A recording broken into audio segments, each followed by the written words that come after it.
Sorry, we could not make it. Things came up, my mom said after missing my son's birthday. 2 days later, I got a charge for $7,900, VIP executive box at an NFL game, 3 seats. I reversed it, paused the joint card, and sent, expect contact from my attorney. 5 minutes later, my dad called 14 times in a row. My sister's last text read, we are outside in the rain. I smiled and replied, sorry, we could not make it. Things came up, my mom texted. That was her excuse for missing my son's 8th birthday. No call, no video message for him. Not even a cheap card in the mail. Just a casual text, as if she had forgotten a coffee date. Not her own grandson's special day. I stared at my phone, my fingers tightening around it until my knuckles turned white. My boy had spent the whole morning looking out the window, waiting for Grandma and Grandpa to pull up. I'd even baked extra cupcakes, thinking maybe my dad would want to take a few home. But instead, I got that 7-word text. I forced myself to smile in front of my son, telling him they must have been busy. But inside, something in me cracked. This wasn't the first time they'd let us down, but it was the first time I felt a deep, ugly certainty. We didn't matter to them unless they needed something.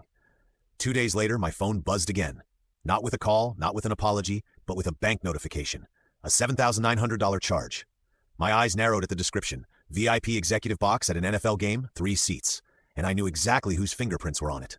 We shared a joint credit card for emergencies. Their idea back when they convinced me it would be easier for family to help each other in tough times. Except the emergencies always seemed to involve their comfort. Never mine. I didn't hesitate. I called the bank, reversed the charge, paused the card entirely, and sent one text. Expect contact from my attorney. My attorney, Greg, wasn't just some random name I threw out to scare them. We'd gone to high school together, and after college, he built a reputation for handling messy family disputes. Within minutes of sending the text, I fired off an email with screenshots of the charge, a brief timeline of past emergencies, and my parents' exact words over the years about the card being for family use. His reply came 10 minutes later. Got it. This falls under unauthorized use. If you want, I can draft a cease and desist before the weekend. I smiled at my phone. This wasn't just about getting my money back anymore. It was about sending the loudest possible message that I was done covering all their expenses. 5 minutes later, my phone started buzzing like it had caught fire. 14 missed calls from my dad in under 10 minutes. He never called that much unless he was in trouble. Then the cherry on top, a frantic message from my sister. We are outside in the rain. I read it twice, let it sink in, and felt a slow, satisfied smile spread across my face. My thumbs hovered over the screen before I typed my reply. I guess I should back up, because if I just tell you they ran up a $7,900 charge for an NFL VIP box, you might think this was some random one-time thing. It wasn't. It was the culmination of years of entitlement, manipulation, and family helps family speeches that somehow always ended with my bank account being lighter. My parents weren't born poor. They had stable jobs, a decent house, and a retirement fund that could have kept them comfortable. But they also had a habit, an addiction really, to spending money they didn't have on things they didn't need. When I was a teenager, I remember my dad coming home with a brand new 75-inch TV while Mom casually mentioned we were a little behind on the mortgage. Guess whose summer job paycheck mysteriously went missing to help catch up? By the time I was in my 20s, I was already the family's financial safety net. Mom needed dental work. I covered it. Dad's truck broke down. I paid the mechanic. My sister, the eternal damsel in distress, needed rent after her roommate bailed. Of course, she came to me. And because I didn't want to see them struggle, because I was raised to believe good kids take care of their parents, I never said no. And every single time, they acted like it was temporary, like they'd pay me back as soon as things stabilized. Spoiler, they never did. The joint credit card came about 3 years ago. Mom pitched it as just for emergencies, a way for me to help them instantly if something came up. I agreed, thinking maybe it would save us from the endless awkward calls. What it actually did was give them a direct pipeline to my money. It started small, $180 here for groceries, $250 there for medications. Then it escalated. New patio furniture, a weekend getaway just to relax, a surprise birthday dinner for my sister with a $900 tab that they swore was for the whole family, even though I wasn't invited. I told myself I'd address it, but every time I tried, Dad would get defensive, Mom would get teary-eyed, and my sister would jump in with her favorite line, "We're family. Money comes and goes, but family is forever." Yeah, easy to say when it's not your money going. Then came my son's birthday. I kept my expectations low. Maybe they'd bring a small gift. Maybe they'd just show up and have some cake, but not even showing up, not even calling him. That stung. He asked me 3 times if they were still coming, and I had to keep lying to his face. 2 days later, that NFL charge popped up. $7,900, 3 seats. I knew my parents weren't football fans, but my sister's boyfriend was obsessed. The picture formed in my head instantly. Dad, Mom, and my sister's boyfriend in some luxury box, eating shrimp cocktails and sipping overpriced drinks while my kid was still asking why Grandma didn't come to his party. I froze the card and sent the attorney text, and that's when the chaos started. Dad's calls blew up my phone, 14 times in a row. I didn't answer. Then came the text from my sister. First angry, you can't just cancel the card, we needed that. Then desperate, we're outside, it's pouring, let us in. That last one made me laugh out loud. Let them in after they took money without asking again and skipped my kid's birthday? No, not this time. But here's the thing, I knew this was going to be bigger than just a card cancellation. I'd been swallowing my frustration for years, letting them take and take, telling myself, next time I'll say something. Well, next time had arrived. And I wasn't just going to say something. I was going to set a line in concrete so deep they'd break their hands trying to cross it. And judging by the messages blowing up my phone, they were about to realize for the first time in their lives that I wasn't bluffing. It didn't take long before the pounding on my front door started. Not polite knocks. I'm talking fists slamming hard enough to rattle the hinges. Open the door, Alex. My dad's voice boomed through the wood. We need to talk. I stood in my kitchen, coffee in hand, watching the rain streak down the window. My phone was still lighting up every few seconds. Calls, voicemails, texts. The most recent one from my sister read, "We're freezing. We have no ride and Dad's jacket is soaked. You're being cruel." Cruel. That word almost made me laugh. The same people who skipped my son's birthday and helped themselves to nearly $8,000 from my card now wanted to play the victims. Another round of pounding shook the door. I took my time walking over, deliberately letting them stew in the rain. When I finally opened it, Dad was standing there dripping, his face twisted in that mix of anger and desperation I knew so well. Mom was behind him, clutching her purse like she was about to faint.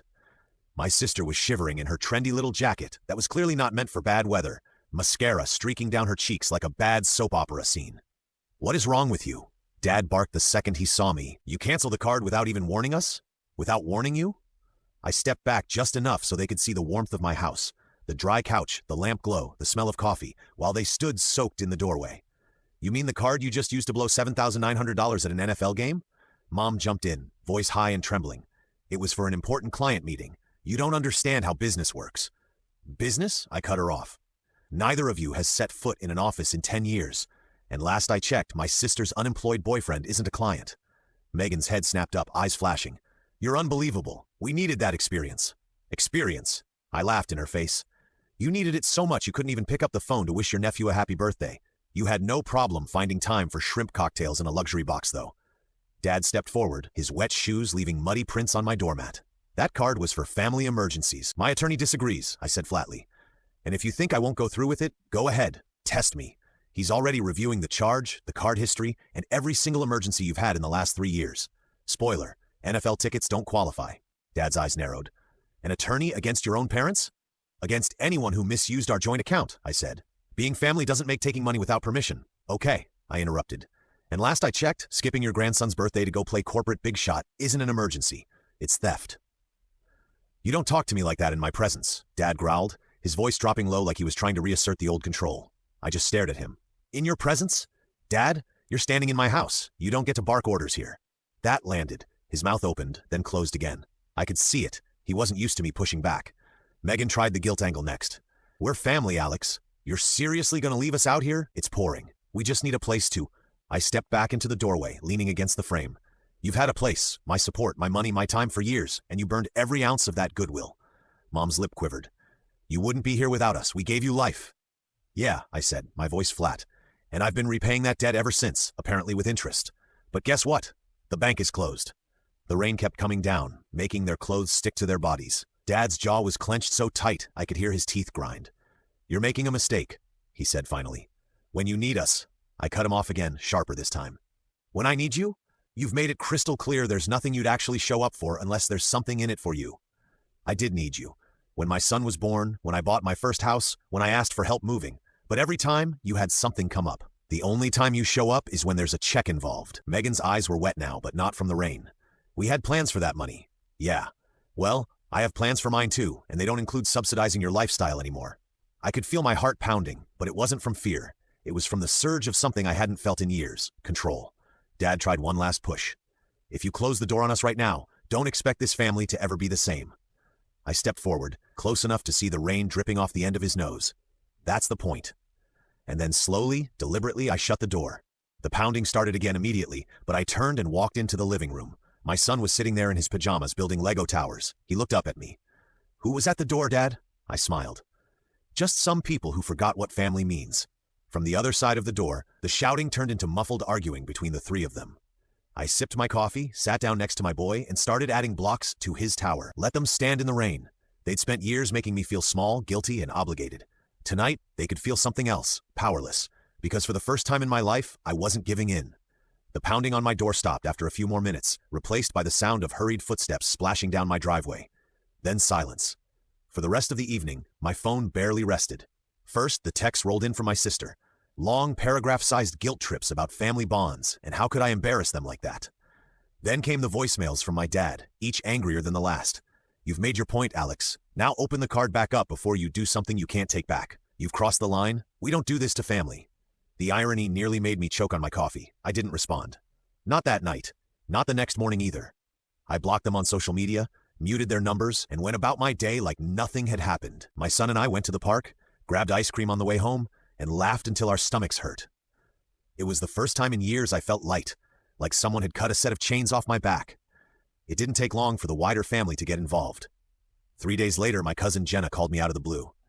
"Hey, so your mom's been telling everyone you kicked them out in the pouring rain." I snorted. "She leave out the part where they stole $8,000 from me first?" Jenna laughed. "Oh, she definitely left that part out. According to her, it was just a misunderstanding." A misunderstanding, right? Because everyone accidentally buys a VIP box at an NFL game. The story spread fast. Half my relatives were blowing up my phone with messages ranging from "we need to talk" to "don't let pride ruin family ties." The other half, the ones who'd had their own run-ins with my parents' entitled behavior, sent quiet, supportive texts. Things like, "Good for you. Should have done it years ago." Finally, someone told them no. And then out of nowhere, I got a message from my dad's younger brother, Uncle Mark. He'd cut ties with my parents a decade ago after a fight over money. I hadn't heard from him in years. "Kid, I heard what happened. If they try anything legal, call me first. I've been where you are." That message stuck with me. It wasn't just validation. It was confirmation. This wasn't me overreacting. This was a pattern. Meanwhile, my parents doubled down. About a week later, I got a letter in the mail. An actual printed letter. Because apparently passive-aggressive guilt lands better on stationery. It was 3 pages long, filled with all the classics. "We've always done our best for you. You wouldn't be where you are without our sacrifices. We never thought you'd turn your back on your own blood." They ended it with a gem. "Return the card privileges immediately and we can put this behind us." I read it twice, folded it neatly, and dropped it straight into the shredder. Greg called me the same day the letter arrived. "They've got no legal ground," he said matter-of-factly. "If they push, we'll counter with a claim for damages. And yes, emotional distress counts." I hadn't even considered that last part. Damages, for years of financial exploitation, for the countless times I'd bitten my tongue instead of calling them out. The idea that there could be an actual legal price tag on their behavior was strangely satisfying. The fallout wasn't just with them. My sister, who'd always been the golden child, apparently started facing some awkward questions from her friends once word got out about the NFL box seats. She sent me a single venom-filled text. "You've ruined my reputation. I hope you're happy." I didn't bother replying. If the truth ruined her reputation, that was her problem. Here's the funny part, though. Once the noise died down, once I stopped being the family punching bag and the one always covering their bills, my life changed in ways I didn't expect. The first month after cutting them off, I had money left over at the end of the month. Actual savings. I paid off a chunk of my credit card debt, started putting more into my son's college fund, and even booked us a weekend trip to the coast. Something I'd been too broke to do for years, because apparently I'd been funding everyone else's vacations instead. But it wasn't just the money. It was the peace. My phone didn't light up with constant demands. I didn't have to brace myself for guilt-tripping calls. I started sleeping better. My mornings felt calmer. Even my son noticed. One night at dinner, he said, "You're smiling more, Dad." And that hit me harder than anything. Of course, they didn't stay quiet forever. 2 months after the NFL incident, I ran into my parents at the grocery store. I'd half expected some kind of dramatic confrontation, but instead they froze like deer in headlights. Mom gave me this tiny, brittle smile and said, "Alex." Dad muttered something under his breath and turned away. I walked right past them. No shouting, no scene, just silence. Because the truth is, I didn't need to explain myself anymore. I'd already said everything that needed to be said when I shut that door in their faces. And as I loaded my groceries into the car, I realized something. They'd expected me to cave. They'd expected me to eventually make peace on their terms like I always had. But this time, there was no going back. I wasn't just done lending them money. I was done letting them rent space in my head. The day I cut them off, I thought I was starting a war. Turns out I was ending one. It's been 6 months since that night in the rain. 6 months since I shut the door on my parents and sister. And in doing so, shut the door on years of guilt, obligation, and quiet resentment. I used to think family was a debt I could never finish paying off. That no matter how old I got or how much I did, I owed them more. I'd tell myself, it's just money, I'll make more. Or it's just time, I can spare it. But here's the thing. When you give people unlimited access to your time, money, and mental energy, they'll take every last drop and still come back thirsty. And for years, I let them. When my son was born, I swore I'd break the cycle. I wanted him to grow up feeling loved and supported without strings attached, not treated like a walking credit card or a disappointment in human form. But I didn't realize until this year that the only way to break that cycle was to cut off the people who created it in the first place. The silence after cutting them off felt strange at first.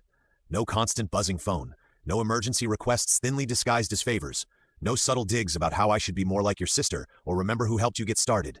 Just quiet. And in that quiet, I started noticing things I'd ignored for years. The way my coffee actually stayed hot in the mornings, because I wasn't answering some drama-filled call, the way my weekends felt longer without the shadow of family obligations looming over them. Even the way my house felt different, lighter, calmer, like the air itself wasn't weighed down by tension. I started building things, not just savings, but a life that felt like mine. We went on that weekend trip to the coast, then another to the mountains. I replaced my decade-old couch without wondering if it would be selfish to spend on myself. My son and I signed up for a weekend cooking class, and now Friday nights are homemade pizza nights. Just us in the kitchen, making a glorious mess. We've also started little traditions, movie marathons on rainy days, early morning fishing trips in summer, bike rides to the diner on Sundays. It's not about spending big, it's about being present.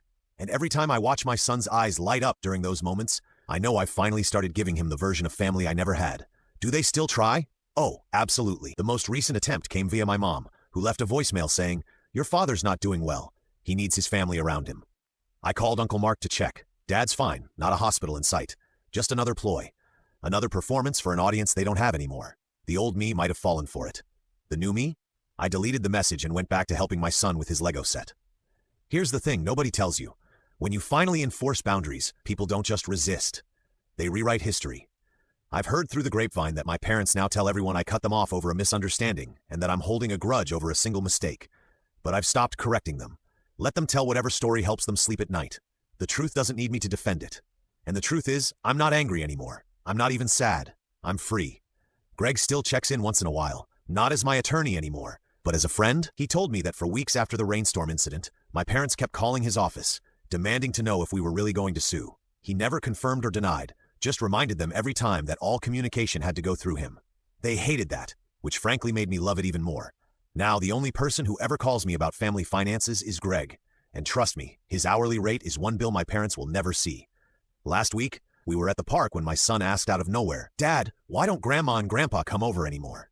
I took a deep breath, trying to figure out how to explain it in a way he'd understand. Sometimes, I told him, people make choices that hurt others. And if they don't want to change, you have to protect yourself. It doesn't mean you don't care about them.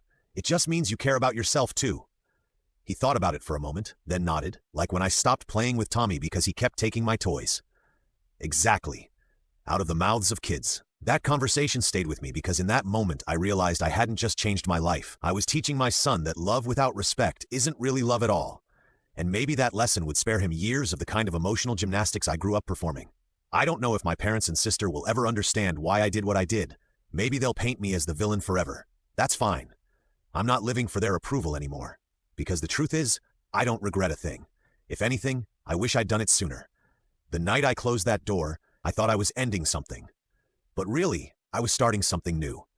A life where I'm not afraid to say no. A life where my son grows up knowing love doesn't mean endless sacrifice. A life where the people at my table are there because they care about me, not my wallet. And that, to me, is worth more than any family that only shows up when there's something to take. So if they ever come back, if they ever stand on my porch again, whether in sunshine or in the pouring rain, they'll find the same thing waiting for them, a locked door, and a man who's finally learned how to keep it that way. This story is over, but the next one will leave you speechless. Subscribe now.